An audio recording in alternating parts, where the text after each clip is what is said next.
Ya, Assalamualaikum warahmatullahi wabarakatuh.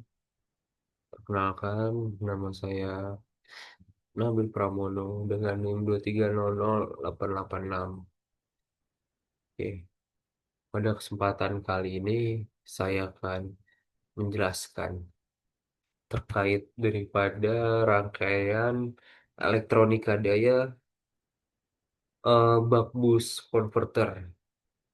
Oke, saya masukkan saja rangkaiannya untuk menghemat waktu.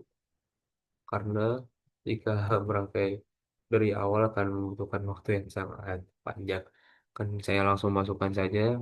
Nah, di sini kita membutuhkan komponen sumber.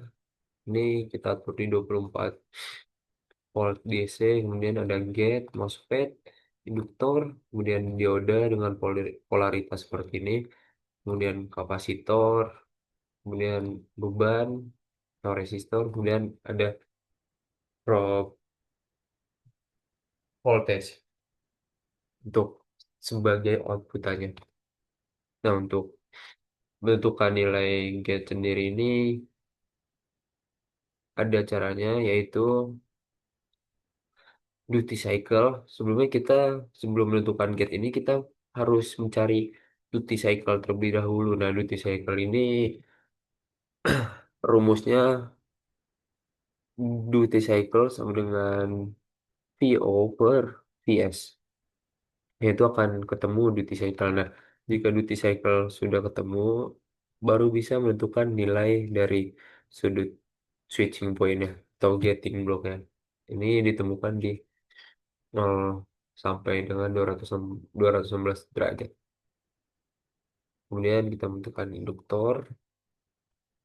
Ini untuk menentukan nilai ini, tentukan rumus juga, yaitu L min sama dengan 1 min duty cycle dikali VO kuadrat per 2 kali Fs kali PO. Nah, akan ditemukan nilai ini, yaitu 321 mikro. Kemudian ada dioda dan kapasitor. Nah, kapasitor ini untuk menentukan value juga menentukan rumus ya. Nah, rumusnya ini ada kapasitor sama dengan 1 min duty cycle dikali VO per 8 kali delta VO per VO dikali induktor dikali Fs kuadrat. Nah, kan jika kita mencari dengan rumus tersebut akan ketemu nih nilai di kapasitornya. Kemudian untuk menentukan value dari bebannya yaitu resistor, ini cukup simpel ya rumusnya. R load sama dengan VO kuadrat per PO. Itu akan ditemukan nilai dari si resistornya. Nah, rangkaian elektronika daya buck boost ini berfungsi fleksibel ya. Ini bisa untuk digunakan sebagai penaik tegangan, kemudian digunakan sebagai penurun tegangan. Jadi di rangkaian buck boost ini sangat fleksibel. Nah, cara kerja dari rangkaian buck boost ini pertama dari tentu dari sumber 24 volt, kemudian akan disambungkan ke induktor lewat saklar PWM, itu lewat MOSFET. Nah, saat saklar on, induktor akan menyimpan energi tanpa menyalurkan ke si bebannya ini. Nah, saat saklarnya off, induktor akan mengalirkan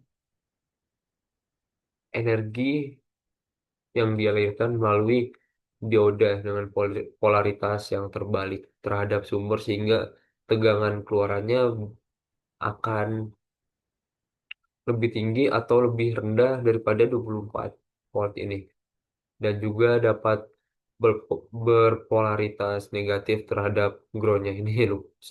lupa saya masukkan groundnya. Ini bisa ditaruh di mana aja di sini. Nah, gunanya ini seperti yang tadi saya katakan, menghasilkan tegangan DC yang bisa lebih besar atau lebih kecil daripada sumbernya. Contoh, jika kita membutuhkan output atau beban yang lebih besar, kita akan menggunakan penambah tegangan. Kemudian sebaliknya, jika kita membutuhkan output tegangannya lebih kecil untuk bebannya yang lebih kecil ini kita bisa menggunakan buck converternya untuk menurunkan tegangan dari 24 volt ke yang lebih rendahnya seperti itu. Nah, untuk grafiknya bisa kita lihat. Nah, untuk grafiknya seperti ini. Nah, tegangan pada saklar dan dioda berupa pulsa dengan level tinggi atau rendahnya arus induktor naik turun tiap siklusnya nih. Tiap siklus dan tegangan keluarannya berupa DC ya tentunya. Yang nilai rata-ratanya diatur oleh duty cycle PWM yang ada di saklar tadi. Dengan riak yang disaring oleh kapasitor keluaran. Oke, mungkin seperti itu penjelasan terkait buck boost converter. Kurang lebihnya mohon maaf. Terima kasih. Wassalamualaikum warahmatullahi wabarakatuh.